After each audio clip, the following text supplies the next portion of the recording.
Hello जी, नमस्कार, सलाम, सत श्री अकाल। Wish you all a very warm welcome to my channel. मैं आपका अपना डॉक्टर सचिन कपूर एक बार फिर से आपके सामने हूँ जी, एक और बेहतरीन लेक्चर लेकर के। टॉपिक है हमारा रिप्रोडक्टिव हेल्थ और जिसमें आज हम पढ़ेंगे अलग अलग तरह के कॉन्ट्रासेप्टिव मेथड्स के बारे में। कॉन्ट्रासेप्शन का मतलब होता है एक ऐसा मेथड या एक ऐसा system which allows the sexual intercourse but it prevents pregnancy. Methods temporary भी हो सकते हैं, मेथड्स परमानेंट भी हो सकते हैं। सो हम सारे के सारे मेथड्स डिस्कस करेंगे, ये भी जानेंगे कि कौन सा method most popular method of contraception है थ्रू आउट द वर्ल्ड और कौन सा मेथड मोस्ट पॉपुलर है अर्बन इंडिया में, रूरल इंडिया में एंड ओवरऑल इंडिया में। अगर आप मेरे प्रीमियम पेड बैचेस ज्वाइन करना चाहते हैं फॉर नीट 2026 तो यू आर मोस्ट वेलकम। आप इस वीडियो के डिस्क्रिप्शन में एक टेलीग्राम ग्रुप आपको मिलेगा, आप वो ज्वाइन कर सकते हैं जहां आपको जानकारी मिल जाएगी। मेरी वेबसाइट आपको नज़र आ रही है, आप वेबसाइट पे ही एक्सप्लोर कर सकते हैं for different courses. Faculty training program courses हैं, इसके अलावा नीट के स्टूडेंट्स के लिए हैं, MBBS स्टूडेंट्स के लिए भी हैं। ठीक है जी, चलिए। सो NCERT को हम बेस लेकर के चलेंगे इसमें एंड कुछ कुछ एक्स्ट्रा बातें जो है वो भी मैं आपको बताता जाऊँगा। तो सबसे पहले जैसा कि मैंने कहा कि कॉन्ट्रासेप्शन जो है वो क्या है। कॉन्ट्रासेप्शन या कॉन्ट्रासेप्टिव मेथड जो है, इट इज अ मेथड और system which allows sexual intercourse but it prevents pregnancy. Temporary भी होते हैं मेथड्स और परमानेंट भी होते हैं। भाई हम किस आधार पे टेम्परेरी कहते हैं और किस आधार पे परमानेंट कहते हैं? The method is called temporary if the effect of the method lasts till the time couple uses the method। Temporary तब कहना है कि भाई जब उसका असर तब तक बना हुआ है जब तक उसे इस्तेमाल किया जा रहा है and fertility resumes immediately after और within few months of its discontinuation. मतलब जब उस मेथड को इस्तेमाल करना बंद कर दिया तो इमीडिएटली दोबारा से फर्टिलिटी रिज्यूम्ड है, या फिर कुछ महीने लग भी सकते हैं फर्टिलिटी रिज्यूम होने में। अब ये दो बातें क्यों है कि भाई इमीडिएटली कैसे रिज्यूम होगी? सपोज कीजिए if they are using condom, if they are using diaphragm, cervical cap, तो जैसे ही उस चीज को इस्तेमाल करना बंद करा है अगले दिन से again the person is fertile. लेकिन कई मेथड्स ऐसे हैं, जैसे मान लीजिए पेशेंट या पर्सन कह दीजिए, पेशेंट वर्ड ना यूज कीजिए, ओरल कॉन्ट्रासेप्टिव पिल ले रही है महिला और जब वो प्लान करती है now she wants to have babies, तो अगर वो OCP लेना बंद कर देगी, डॉक्टर की सलाह लेनी है इस बात के लिए, है ना, तो उसका अपना normal natural cycle ovulation resume होने में 2 महीने, 3 महीने, कई केसेस में 6 महीने भी लग सकते हैं। ठीक है जी, ऐसा ही कॉपर टी में भी है। कॉपर टी जब तक लगी है, जब तक वो इफेक्टिव अपना असर दिखा रही है, प्रेगनेंसी नहीं होने दे रही। अब मान लीजिए वो प्लान करते हैं that they want to have kids, the couple plans that they want to have baby, तो कॉपर टी जब निकलवा देंगे, डॉक्टर ही निकालेगा ना, तो कॉपर टी खुद लगा सकते हैं, नहीं खुद निकालनी है। सो जब कॉपर टी निकाल दी जाएगी यूट्रस में से तो कुछ हफ्ते, कुछ महीने भी लग सकते हैं by the time the normal fertility resumes. तो मैंने वही कहा, the method is called temporary if the effect of the method lasts till the time couple uses the method. तो टेम्परेरी कब कहना है कि जब उसका असर तब तक बना हुआ है, the effect of the method lasts till the time couple uses the method and fertility resumes। fertility resume हो जाएगी, again the person is fertile, या तो immediately after या फिर within few months of its discontinuation। ठीक है जी, तो temporary methods में हम जानेंगे बहुत सारे मेथड्स हैं। परमानेंट मेथड्स जो होते हैं जिन्हें हम स्टेरिलाइजेशन टेक्निक्स भी कहते हैं, जिसे हम मेल के केस में वेसेक्टॉमी और फीमेल के केस में फीमेल स्टेरिलाइजेशन या ट्यूबेक्टॉमी कहते हैं। Permanent methods they are nearly irreversible. आप पढ़ते होंगे they are irreversible, more technically हमें कहना चाहिए दे आर नियरली इरिवर्सिबल। वो इसलिए बिकॉज उनको रिवर्स करना, उनका सक्सेस रेशो जो है वो बहुत कम होता है। तो डॉक्टर जब भी ट्यूबेक्टॉमी या वेसेक्टॉमी करेंगे तो वो बता देंगे ये बात उस इंसान को कि भाई ये मेथड नियरली इरिवर्सिबल है। भविष्य में अगर कभी आपकी ये इच्छा होती है, ये ख्वाहिश होती है that you want to have babies, तो फिर इस बात को आप पहले समझ लीजिए अच्छे से कि वहाँ परेशानी आएगी। इनको रिवर्स कर पाना उतना आसान नहीं है, सक्सेस रेशो बहुत ही कम होता है। ठीक है जी। बहुत सारे कॉन्ट्रासेप्टिव मेथड्स जो हैं वो मार्केट में अवेलेबल हैं। कुछ मेथड्स इंडिया में हैं और कुछ मेथड्स इंडिया में नहीं भी हैं। पढ़े तो आपने बहुत सारे, आपने डायफ्राम के बारे में भी पढ़ा होगा, पर कभी आप चेक कीजिएगा क्या डायफ्राम इंडिया में अवेलेबल है, राइट। नॉर प्लांट के बारे में पढ़ते हैं हम, सबडर्मल इम्प्लांट्स जो होते हैं फीमेल्स के लिए, क्या इस समय ये इंडिया में चल रहे हैं या बैन हो गए हैं, पढ़िएगा इसके बारे में भी। किसी भी कॉन्ट्रासेप्टिव मेथड को अगर हमने कहना है कि वो एक आइडियल कॉन्ट्रासेप्टिव मेथड है तो उसकी कुछ खास विशेषताएं होनी चाहिए। अब अनफॉर्चुनेटली कोई भी कॉन्ट्रासेप्टिव मेथड टिल डेट ऐसा हम नहीं बना पाए हैं जिसे आप आइडियल कह दें। तो आइडियल कॉन्ट्रासेप्टिव में क्या है भाई, एक आइडियल कॉन्ट्रासेप्टिव मेथड जो है वो आसानी से उपलब्ध होना चाहिए। It should be easily available, it should be user friendly. User friendly से हमारा मतलब ये है कि भाई उसे इस्तेमाल करने में कोई बहुत रॉकेट साइंस ना लगे, सिंपल सीधे सादे भोले भाले लोग भी आसानी से समझ जाएंगे इसको इस्तेमाल कैसे करना है। It should be user friendly, आसानी से उपलब्ध होना चाहिए, महंगा नहीं होना चाहिए, पॉकेट फ्रेंडली भी होना चाहिए, असरदार होना चाहिए, इफेक्टिव होना चाहिए और भैया रिवर्सिबल होना चाहिए, राइट, विद नो और लीस्ट साइड इफेक्ट्स। या तो उसके कोई भी साइड इफेक्ट्स ना हो तो बहुत ही अच्छी बात है, अगर हैं भी तो फिर वो कम से कम हो। तो भाई कुछ मेथड्स ऐसे हैं जिनके कोई साइड इफेक्ट्स नहीं हैं, जैसे हम नेचुरल मेथड्स में पढ़ेंगे, लैक्टेशनल एमेनोरिया मेथड है, देन क्वाइटस इंटरप्टस मेथड है, पीरियोडिक एब्सटीनेंस है। तो वो नेचुरल मेथड्स हैं, उसमें आपने कोई केमिकल दवाई गोली कोई चीज़ कुछ इस्तेमाल नहीं करा है तो उसमें then no side effects, but फिर उनकी वो जो एफिशिएंसी है, इफेक्टिवनेस जो है वो इतनी ज़्यादा नहीं है। ठीक है जी ना। आगे क्या कहा है कि आइडियल कॉन्ट्रासेप्टिव मेथड जो है it also should in no way interfere with the sexual drive, sexual desire, sexual act. मतलब किसी भी तरह से वो मेथड इंसान की जो सेक्शुअल डिजायर है, सेक्शुअल ड्राइव है, जो सेक्शुअल एक्ट है उसमें दखल अंदाजी ना करे, वो नहीं होना चाहिए। सो देर आर सम मेथड्स जिसे जब लोग इस्तेमाल करते हैं तो they say that we are not getting any pleasure, sexual pleasure नहीं है। Condoms, male partners they generally refuse to use the condom because they say that we are not getting pleasure when they are using the condom. So मोटे तौर पे देख लेते हैं कि ideal contraceptive के फीचर्स क्या क्या होने चाहिए। यूजर फ्रेंडली, आसानी से उपलब्ध हो, ओवर द काउंटर अवेलेबल हो तो बहुत ही अच्छी बात है ना। ऐसा नहीं कि भाई हमेशा डॉक्टर की प्रिस्क्रिप्शन से ही लेना पड़े, बट कई मेथड्स ऐसे हैं कि जो आपको विजिट करना पड़ेगा डॉक्टर को, उसकी सलाह लेनी पड़ेगी। असरदार होने चाहिए, रिवर्सिबल होना चाहिए, ठीक है जी। इसके अलावा या तो लीस्ट साइड इफेक्ट्स हों या फिर उसके साइड इफेक्ट्स ना हो। And it should not interfere with sexual desire, sexual drive और the sexual act.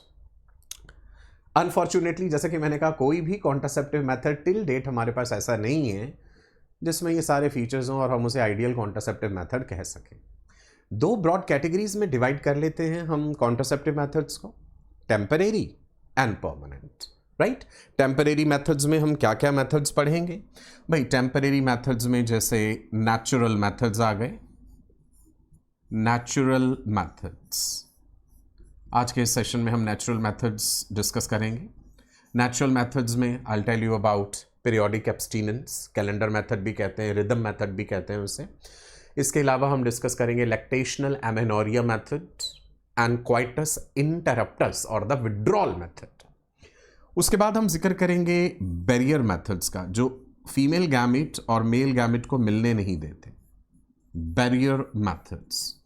We'll discuss about condoms. Condoms are available for males as well as females. Female condoms इतने popular नहीं है, फेमिडॉम के नाम से है। तो बैरियर मेथड्स में हम पढ़ेंगे कॉन्डम्स के बारे में, male condom, female condom, diaphragm के बारे में, cervical caps, then there is shape में थोड़ा वेरिएशन आ जाता है, डूमास कैप भी है, वॉल्ट्स भी हैं, पॉपुलर नहीं है इतने ज़्यादा, ठीक है जी।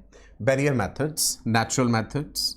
फिर हम जिक्र करेंगे IUCDs, intra uterine contraceptive devices या सिंपली IUDs। कई तरह की IUDs उपलब्ध है मार्केट में, नॉन मेडिकेटेड डिवाइसेस है, जैसे लिपिज लूप हो गया। Then there are copper containing devices, copper T, copper 7, multiload 375। इसके अलावा हार्मोनल IUDs भी हैं, प्रोजेस्टासर्ट, LNG20, ठीक है जी।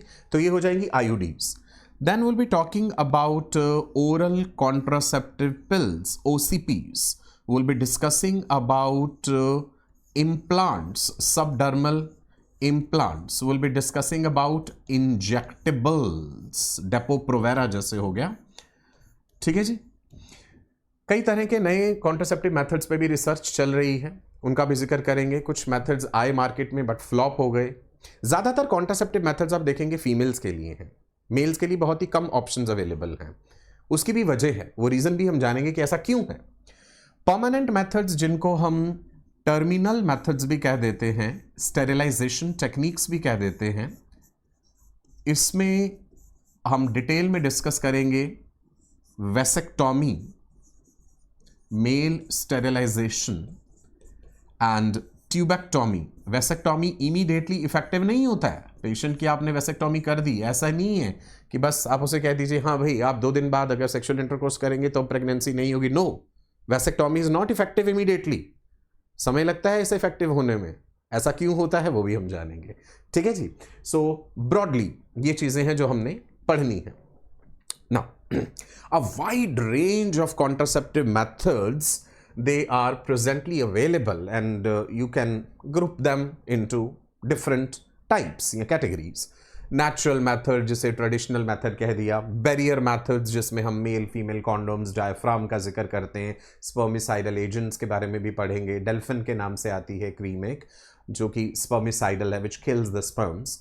douching के बारे में भी आपको बताऊंगा मैं। douching is immediate post coital washing of vagina with a strong jet of water or some spermicidal solution, potassium permanganate का solution लेके immediately after the sexual intercourse the female partner she should get up and she should wash her vagina thoroughly with a strong jet of water or some spermicidal solution.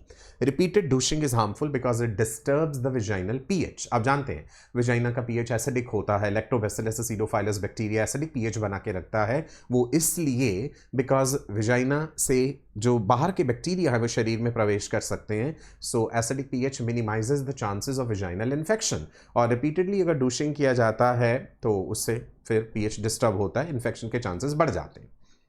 IUDs, intrauterine devices, जिसको intrauterine contraceptive devices भी कहते हैं। Non medicated devices पढ़ेंगे, Lippes loop के बारे में। Then hormone containing devices जैसे कि progestasert, and then will be talking about copper containing devices also. Oral contraceptive pills जो कि महिलाओं के लिए हैं। स्टेरॉयडल पिल्स भी हैं जिसमें कंबाइंड ओरल पिल्स और मिनी पिल का जिक्र करेंगे।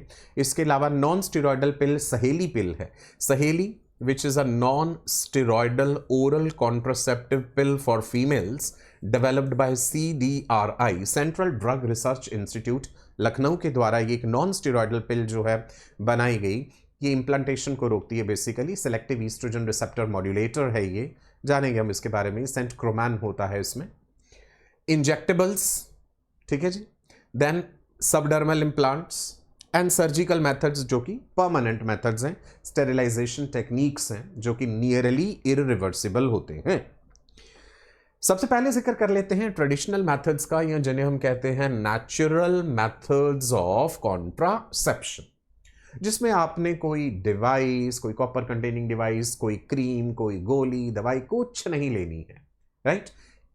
देखते हैं जी ये किस आधार पे काम करते हैं, प्रिंसिपल क्या है। These work on the principle of avoiding the chances of ovum and sperm meeting. Now let me tell you, ovary से जो रिलीज होता है that is actually what it is, secondary oocyte, okay. For the convenience of the language NCERT ने multiple जगहों पे ovum word use करा है। Latest जो अपडेट है एनसीईआरटी का, उसमें डायग्राम जो दिखाया गया वो ओवुलेशन वाला ओवरी का, वहां से उन्होंने इस चीज को रेक्टिफाई कर दिया है, ओवम की जगह सेकेंडरी oocyte लिख दिया है। सो ओवरी से जो रिलीज होता है वो सेकेंडरी oocyte है, जिसकी मियोसिस मेटाफेज 2 स्टेज में अरेस्टेड होती है।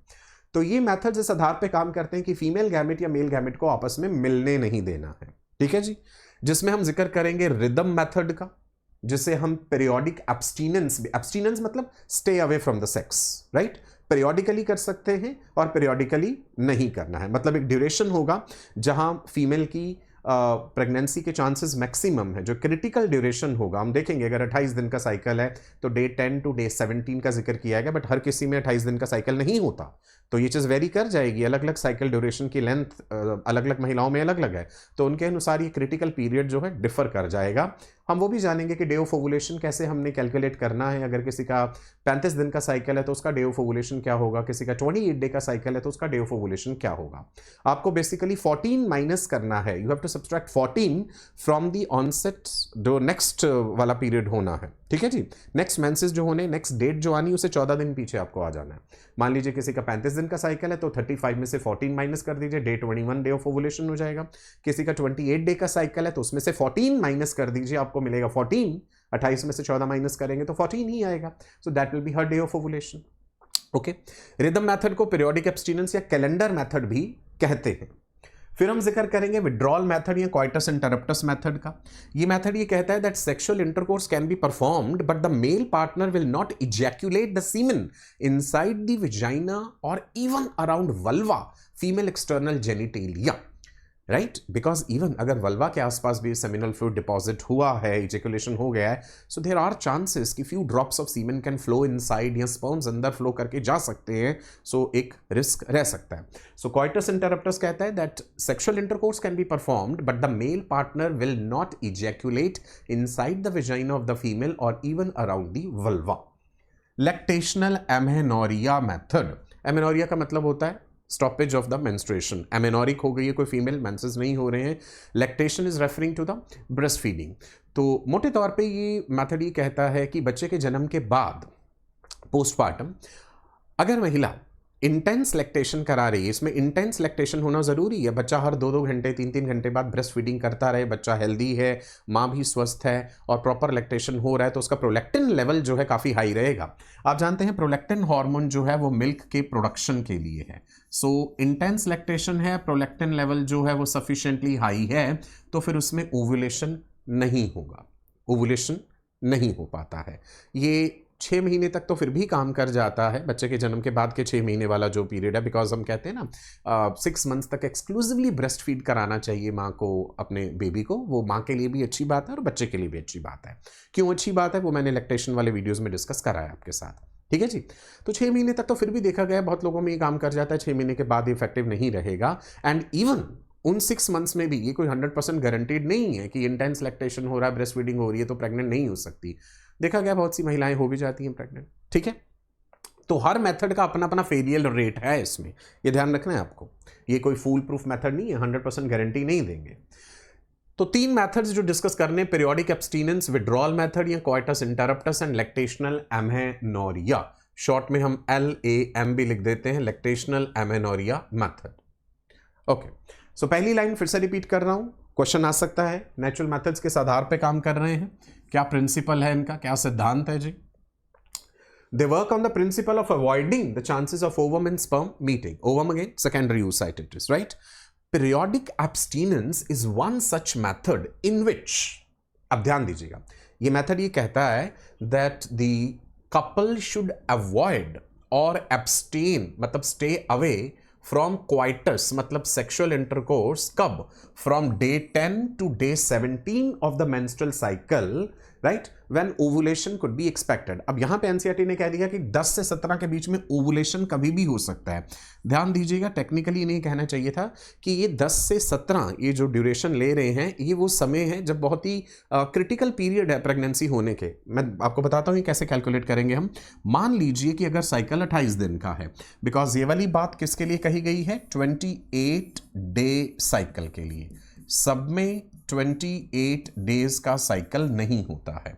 So this is day 1 of the cycle, this is day 28। Day 1 of the cycle से क्या मतलब है, साइकिल का पहला दिन कौन सा है, the first day of the menstrual bleeding is taken as day 1 of the cycle, right. इस महिला का डे ऑफ ओवुलेशन अगर हमने निकालना है तो 28 में से आपको 14 माइनस करना है, इट इज 14। तो इसलिए हम कह देते हैं ovulation occurs in the mid of the cycle. लेकिन ये मिड ऑफ द साइकिल वाली बात तब अप्लाई होगी अगर साइकिल 28 दिन का है। अगर ये साइकिल 40 दिन का हो गया, some females can have 40 day cycle also, तो 40 में से आपको 14 माइनस करना है, डे 26 जो हो जाएगा वो उसका डे ऑफ ओवुलेशन होगा। 40 का आधा 20 मत कर दीजिएगा कि वो उसका डे ऑफ ओवुलेशन है। ना ये ओवुलेशन का डे भी स्ट्रिक्टली डे 14 नहीं होता, ये +-2 हो सकता है। मतलब ये डे 13 भी हो सकता है, ये डे 12 भी हो सकता है, ये डे 15 भी हो सकता है, ये डे 16 भी हो सकता है। और जो सेकेंडरी oocyte रिलीज होता है, मान लीजिए डे 16 को रिलीज हुआ तो 24 आवर्स तक उसका सर्वाइवल टाइम है, तो मतलब डे 17 वाली बात भी ऐड कर लेंगे हम। अब ये हम पीछे 11, 12 और 10 तक क्यों आए, डे 10 से क्यों कहा इन्होंने, आपको स्पर्म का सर्वाइवल टाइम भी मद्देनजर रखना है। डे 11, डे 10, मतलब अगर सेक्सुअल इंटरकोर्स डे 10 पे हुआ है तो फीमेल रिप्रोडक्टिव ट्रैक्ट में स्पर्म्स जो हैं वो जिंदा होंगे, और स्पर्म्स जो है वो कब तक जिंदा रह लेते हैं, 72 आवर्स तक, 72 घंटे तक जिंदा है, लेकिन उनकी best fertilising ability for the first 48 hours तक होती है। पहले 48 घंटे तक हम बेस्ट फर्टिलाइजिंग एबिलिटी मानते हैं, सर्वाइवल 72 आवर्स तक है उनका। ओके, सो मान लीजिए डे 10 पे सेक्सुअल इंटरकोर्स हुआ और फीमेल का ओवुलेशन डे 12 पे हो गया, तो भी तो प्रेगनेंसी हो सकती है ना। तो इसलिए ये डे 10 टू डे 17 वाली बात हम लेकर के चले हैं, ठीक है। तो मतलब ये वाला ड्यूरेशन जो है वो इसे that this is the critical period, critical duration when the chances of pregnancy are maximum, right. आप ऐसा नहीं कह सकते कि भाई चांसेस ऑफ प्रेगनेंसी बिल्कुल जो है बाकी वाले दिनों में जीरो ही आप कर देंगे, नहीं। अगर पूरी ह्यूमन पॉपुलेशन की बात हम करें तो पूरी ह्यूमन पॉपुलेशन के लिए कह रहा हूं, there is not even a single day in the entire cycle when the chances of pregnancy are 0%। आप जर्नलाइज करके कोई ऐसे दिन नहीं निकाल सकते, ये चीज अप डाउन कहीं भी हो सकती है, इसलिए इसका भी फेलियर रेट काफी होता है, राइट जी। तो अब 10 टू 17 वाली बात आपको समझ आ गई। आप इसको कैलकुलेट करके देखिएगा, अगर किसी का 40 दिन का साइकिल है तो उसमें ये विंडो कौन सा बनेगा, और अगर किसी का 35 डेज का है तो उसका ये वाला विंडो कौन सा बनेगा। तो ये मेथड कहता है कि इन दिनों में फिर सेक्सुअल इंटरकोर्स नहीं होना चाहिए if they are planning not to have kids. अगर वो बच्चा नहीं चाहते हैं तो इन दिनों में सेक्सुअल इंटरकोर्स नहीं होना चाहिए, ठीक है जी। तो फिर कौन से दिन बच गए, अब मेंस्ट्रुअल साइकिल में डे 1, डे 2, डे 3, जनरली कुछ फीमेल्स में 3 दिन तक ब्लीडिंग रहता है, 3 दिन तक, कुछ में 5 दिन तक भी हो सकता है, कुछ में 7 दिन तक भी हो सकता है, ठीक है जी। तो अब आपको देख के चलना है फिर कि भाई डे 17 के बाद वाले ये जो दिन आ गए ये कंपैरेटिवली सेफ हैं, और डे 10 से पहले वाले दिन जो हैं वो कंपैरेटिवली सेफ हैं, ठीक है। Is it clear?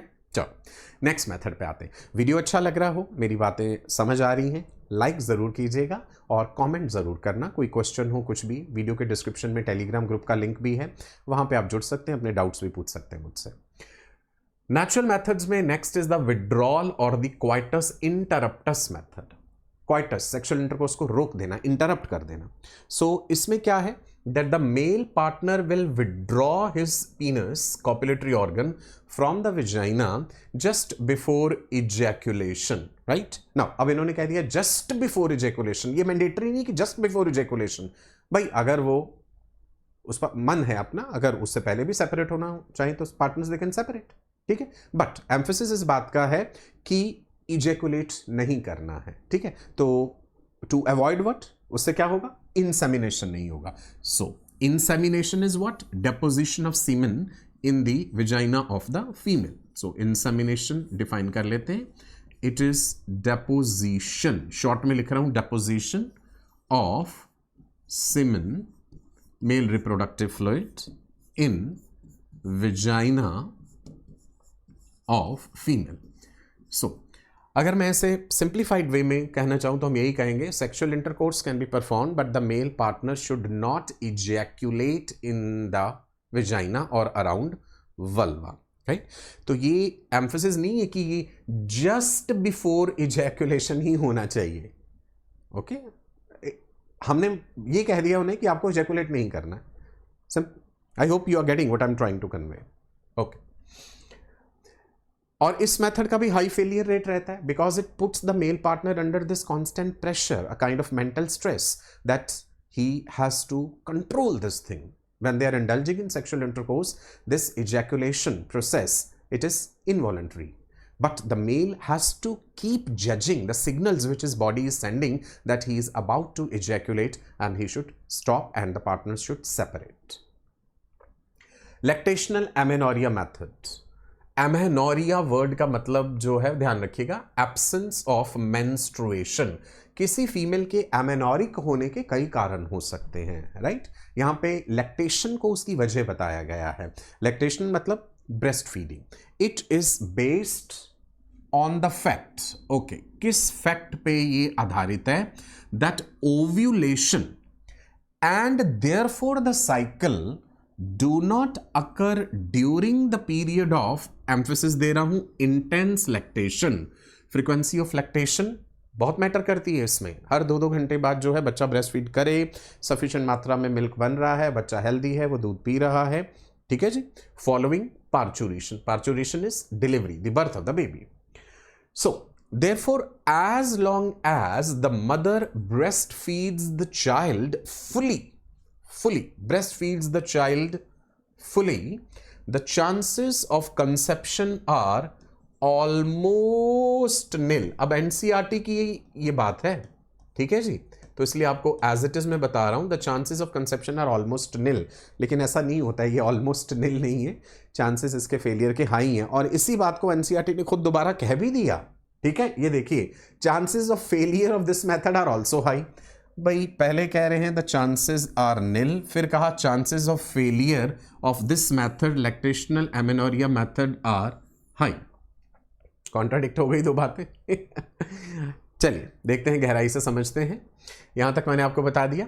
ये ध्यान रखना है कि कौन सा हार्मोन जो है मिल्क प्रोडक्शन के लिए है, प्रोलैक्टिन, और कौन सा हार्मोन मिल्क के इजेक्शन के लिए होता है, right, oxytocin, produced by hypothalamus and it is stored in posterior pituitary, right. So prolactin is for production of milk, oxytocin is for the release of the milk, ध्यान रखिएगा। आगे कहती है NCERT, however this method has been reported to be effective only up to a maximum period of 6 months postpartum, मतलब following parturition. 6 महीने तक तो फिर भी असरदार देखा गया है अगर सब चीजें ठीक ठाक हैं, प्रोलैक्टिन लेवल सफिशिएंटली हाई है। लेकिन फिर ये भी स्टेटमेंट दे दी, chances of failure of this method are also high. और आप देख लीजिए पीछे कहा गया है chances of conception are almost nil. Reality ये है कि चांसेस हाई रहते हैं इसमें फेलियर के, ठीक है। As no medicine are being used, no devices are used in this method, so the side effects are almost nil. अब इन्होंने ऑलमोस्ट निल कहा है, तो मतलब क्या इसके भी कोई साइड इफेक्ट हो सकते हैं, सोचिएगा। ओके जी, सो ये थे नेचुरल मेथड्स, राइट। इसके बाद आगे बढ़ते हैं और जिक्र करते हैं हम बैरियर मेथड्स का। बैरियर मेथड्स में जैसा कि आप देख पा रहे हैं, कॉन्डोम्स का यहाँ पे आपको पिक्चर दिखाया गया है। सो बैरियर मेथड्स में हमने डिस्कस करने हैं condoms, will discuss about diaphragm, spermicidal agents and douching. Douching जैसा कि मैंने पहले बताया, immediate post coital washing of the vagina with a strong jet of water और सम स्पर्मिसाइडल सॉल्यूशन, ताकि पूरा सेमिनल फ्लूइड जो है वो फ्लश आउट कर दिया जाए, बाहर निकाल दिया जाए। और स्पर्मिसाइडल अगर एजेंट है तो स्पर्म किल भी हो जाएंगे, okay. In barrier method the ovum और द एग और द फीमेल गैमेट, सिंप्लीफाई हम कर देते हैं फीमेल गैमेट, फिर से बता रहा हूं एक्चुअल में सेकेंडरी यूज साइट है। Female gamete and sperm, that is male gamete, they are prevented from physically meeting with the help of barriers. मतलब हमने फीमेल गैमेट और मेल गैमेट के बीच में एक बैरियर क्रिएट कर देना है कि वो गैमेट्स आपस में ना मिलने पाए। Such methods are available for both males and females, but आप ध्यान दीजिएगा, डायाफ्राम जो है या सर्वाइकल कैप्स जो हैं वो मेल के लिए नहीं है, वो फीमेल के लिए है। यहां पे इन्होंने जर्नलाइज करके कहा है कि बैरियर मेथड मेल फीमेल दोनों के लिए, लेकिन हर तरह का बैरियर मेथड जो है वो दोनों पार्टनर्स के लिए नहीं है, ठीक है जी। कॉन्डोम जरूर है, मेल के लिए भी है, फीमेल के लिए भी है, but diaphragms, cervical caps, then cervical vaults, वो फीमेल्स के लिए है। In barrier methods ovum and sperm are prevented from physically meeting with the help of barriers. ना पहले जिक्र कर लेते हैं हम कॉन्डोम्स का, okay. Condoms are the barriers made up of thin rubber और latex sheath. There are some people who are allergic to latex. They cannot use latex condoms. तो उनके लिए polyurethane condoms भी available हैं, but वो comparatively costly होते हैं. So NCERT journalize करके कहती है कि that condoms they are used to cover, male के केस में to cover the erect penis and female के केस में वो vagina को कवर कर रहे हैं. हम देखेंगे फीमेल कॉन्डम कैसे यूज करना है. इस तरह का होता है female condom.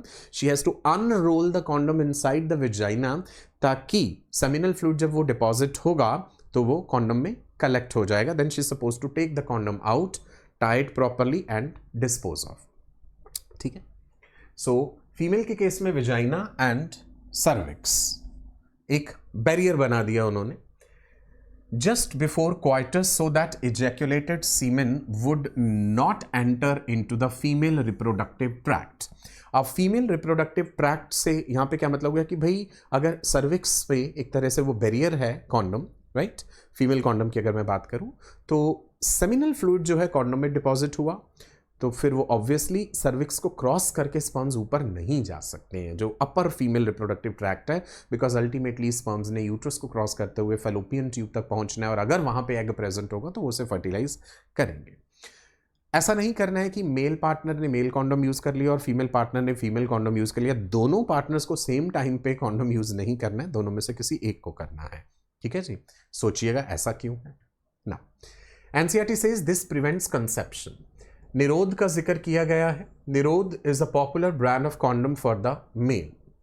Government health centers में फ्री ऑफ कॉस्ट डिस्ट्रीब्यूट भी किया जाता है. और बहुत पहले जब लॉन्च हुआ था निरोध भारत में, तो इसका नाम कामराज रखा गया था. बाद में ये नाम बदलना पड़ा. सोचिएगा क्यों बदलना पड़ा था. कुछ ना कुछ क्वेश्चंस मैं आपके लिए छोड़ता जा रहा हूँ. कमेंट सेक्शन में आप जवाब दे सकते हैं या टेलीग्राम ग्रुप में मेरे से डिस्कस कर सकते हैं. आगे कहती है NCERT, use of condom has increased in recent years. Why the use of condom has increased in recent years? Because they are giving additional benefit of protecting the user from contracting STIs and AIDS. Sexually transmitted infections जो हैं या HIV जो है उसके transmission को ये काफ़ी हद तक रोकता है. ये कोई 100% गारंटी नहीं होगी that if the person is using the condom and indulging in risky behavior, having sex with multiple partners, unknown partners, तो कोई 100% गारंटी नहीं है, बट काफ़ी हद तक प्रोटेक्शन ज़रूर मिलता है इस चीज़ से. ठीक है जी. सो ये वाली बात हमने डिस्कस कर ली है. आगे बढ़ते हैं. The male condoms are available in different varieties. There are plain ones, dotted ones, ribbed, anatomic, ultra thin to enhance the sexual pleasure for the partners. The flavored ones are also available in the market. Use of condom has increased in recent years. Why? अगर एक question हमसे पूछा जाता है why the use of condoms has increased in recent years, the reason is because they are providing additional benefit also. STIs and AIDS के chances जो है वो काफ़ी हद तक कम करता है. सो यहाँ पे आप मेल कॉन्डम देख पा रहे हैं, to be worn on the erect penis. यहाँ पे आपने दूसरे वाली जो पिक्चर आपको दिख रही थी उसमें फीमेल कॉन्डम दिखाया जाएगा. ये रहा जी female condom. It has to be unrolled inside. Female condoms are costly also and they are not easily available. गांव देहात में ये छोटी जगहों पे उपलब्ध नहीं भी हैं. यहाँ पे आप देख पा रहे हैं किस तरह से कॉन्डम के पैकेट को जो है वो टीयर करके उसमें से बड़ा केयरफुली कॉन्डम निकालना है कि नाखून लग के कहीं वो कट ना जाए, है ना, फिर तो चीज़ वेस्ट हो गई वो, है ना. और the packet of the condom should never be open with the teeth. दांतों से नहीं खोलना है, उसे भी वो कट लग सकता है, उसमें वो फट सकता है, तो फिर उसकी इफेक्टिवनेस नहीं रह जाएगी.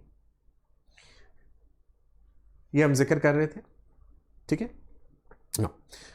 अब ये कॉन्डम सिंगल यूज़ के लिए एक बार इस्तेमाल करके फिर उन्हें डिस्पोज ऑफ कर देना है, फेंक देना है. एंड ये वाली बात हाईलाइट कर देनी हमने. Both male and female condoms are disposable. They can be self inserted and they give privacy to the user. Female condom आपको दिख रहा है यहाँ पे, ये इट इज़ लाइक दिस. कुछ फीमेल कॉन्डम्स ऐसे होते हैं जिनमें एक तरफ एक स्पॉन्ज जैसी चीज़ भी होती है ताकि वो सीमेन को एब्जॉर्ब कर ले, और फिर पूरा कॉन्डम बाहर निकाल के डिस्पोज ऑफ कर दिया जाता है, फेंक दिया जाता है, राइट. एक बड़ा रिंग है, आउटर रिंग जो है उसका rim, that is covering the vulva, and the inner one has to be unrolled deep inside the vagina. आगे बढ़ते हैं. फिर एनसीईआरटी जिक्र करती है डायफ्राम्स का, सर्वाइकल कैप्स का, वॉल्ट्स का. They are also barrier methods made up of rubber and they are inserted into the female reproductive tract to cover what? To cover the cervix, right? अब diaphragm का अगर मैं जिक्र करूं, diaphragm is a kind of a rubber cap-like structure with the metallic rim. पहली बार जब diaphragm इस्तेमाल करना है, a visit to the health worker or the nurse or the doctor is required. The doctor will examine the size of the cervix of the female. अलग अलग महिलाओं में cervix का साइज जो है वो अलग हो जाता है. ऑलरेडी किसी के कितने बच्चे हो चुके हैं या नहीं हुआ है बेबी अभी तक, cervix साइज वेरी कर जाता है ना. तो फिर उसके हिसाब से डॉक्टर जो है वो बता देगा कि इस साइज़ का जो डायफ्राम है आपको लेना है और उसे कैसे इंसर्ट करना है, कैसे फिट करना है, वो भी बता दिया जाएगा. एंड ये कुछ इस तरह से लगते हैं डायफ्राम्स. डायफ्राम इंडिया में अवेलेबल नहीं है. जब डायफ्राम इंडिया में आया भी था तब भी कोई इतना पॉपुलर नहीं था. सो डायफ्राम के बारे में और भी बहुत सारी डिटेल बातें हैं, जैसे कि ये सेक्सुअली ट्रांसमिटेड इन्फेक्शन से तो नहीं बचाएगा. डायफ्राम बार बार यूज़ किया जा सकता है और डायफ्राम को स्पर्मिसाइडल क्रीम जेली के साथ इस्तेमाल करना है. इसके ऊपर स्पर्मिसाइडल एजेंट लगा करके फिर she has to introduce the diaphragm inside the vagina आधा घंटा या 1 घंटा पहले बिफोर द सेक्सुअल इंटरकोर्स, ताकि वो प्रॉपरली फिट कर जाए डायफ्राम अंदर. और सेक्सुअल इंटरकोर्स होने के इमीडिएटली बाद डायफ्राम को नहीं निकाल देना. It should be left in place for few hours, कुछ समय तक, कुछ घंटों तक उसे अंदर रहने देना है, ताकि जो स्पर्मिसाइडल उसके ऊपर लगा हुआ था वो सारे स्पर्म्स को मार डाले. और उसके बाद फिर डायफ्राम को बाहर निकालना है, धो के साफ करके उसके कवर में, बॉक्स में, लिड में रख देना है और उसे रीयूज जो है वो किया जा सकता है, राइट. सो अलग अलग कंपनीज जो अलग अलग तरह के डायफ्राम बना रही हैं, उनका शेल्फ लाइफ अलग अलग है. कोई 1 साल तक चलता है, कोई 2 साल तक चल सकता है. And it should not be shared with other females because sexually transmitted infection फिर एक से दूसरे में हो सकता है. और डायफ्राम को बहुत लंबे समय तक भी अंदर नहीं रखना है. टॉक्सिक शॉक सिंड्रोम जो है वो हो सकता है. ठीक है जी. They are preventing conception by blocking the entry of the sperms through the cervix. Okay, अगर हम रफली देखें, suppose this is the female uterus, the lower narrow region is the cervix, और उसके बाद ये है vagina, right? Suppose this is cervix. Okay, so let me write here, this is the cervix, lower narrow neck like region, and this is vagina. So diaphragm जो है वो cervix को cover करेगा. सो दिखाते हैं यहाँ पे कि डायफ्राम, सपोज हमने ब्लू कलर ले लिया यहाँ पे, so it is going to cover the cervix. Spermicidal agent use करना जरूरी है साथ में. Okay, so spermicidal creams, they are available in the form of creams and even jellies, वो साथ में इस्तेमाल करनी है. स्पर्मिसाइडल टैबलेट्स भी आती हैं, फोम टैबलेट्स टुडे के नाम से हैं. टैबलेट वेजाइना में रखनी है. Nearly 20 minutes or half an hour before the sexual intercourse, the tablet will dissolve in the vagina and form a kind of froth. Okay, so they are usually used along with these barriers. Why? To increase their contraceptive efficiency. अकेला सिर्फ diaphragm लगा लेंगे तो वो उतना effective नहीं है. सो spermicidal, इनमें नॉनोक्साइनॉल 9 होता है जो स्पर्मिसाइडल है, जो स्पर्म्स को किल कर देता है. एक्सेसिव लुब्रिकेशन हो जाती है स्पर्मिसाइडल जेली से, तो people don't get pleasure out of the act. So many people don't like using these spermicidal agents. चलिए, सो आज हम इतना ही डिस्कस करेंगे, natural methods and barrier methods. अगले वीडियो में बाकी के मेथड्स डिस्कस करेंगे. मैं फिर से बता दूं, आप में से जो बच्चे मेरा प्रीमियम बैचेस ज्वाइन करना चाहते हैं, मेरी पर्सनल मेंटरशिप में आना चाहते हैं, मुझसे गाइडेंस चाहते हैं, नीट 2026 के लिए जो मेरा बैच चल रहा है आप ज्वाइन कर सकते हैं. The total cost for complete the syllabus of biology is 2100. मेरी वेबसाइट एक्सप्लोर कर लीजिए. और आपको कोई भी डाउट है आप मुझसे इंस्टाग्राम पे जुड़ सकते हैं, टेलीग्राम पे मुझे फॉलो कर सकते हैं, या फिर ये जो व्हाट्सएप नंबर दिया हुआ है इस पर आप मैसेज कर दीजिए. आपको किसी भी किस्म की जानकारी अगर चाहिए. मेरा एंड्रॉयड ऐप है, गूगल प्ले स्टोर से आप इंस्टॉल कर सकते हैं. मेरे ही नाम से है, DR सचिन कपूर. ऐप आपको मिल जाएगा. चलिए जी, नमस्कार, bye bye, stay blessed. Like ज़रूर कीजिएगा, शेयर ज़रूर कीजिएगा वीडियो, और कमेंट ज़रूर करना, और मेरे टेलीग्राम ग्रुप पे जुड़ जाइए. मेरी तरफ से ढेरों शुभकामनाएं हैं आपके उज्जवल भविष्य के लिए. नमस्कार, bye bye, stay blessed, God bless you. Channel subscribe कर लेना.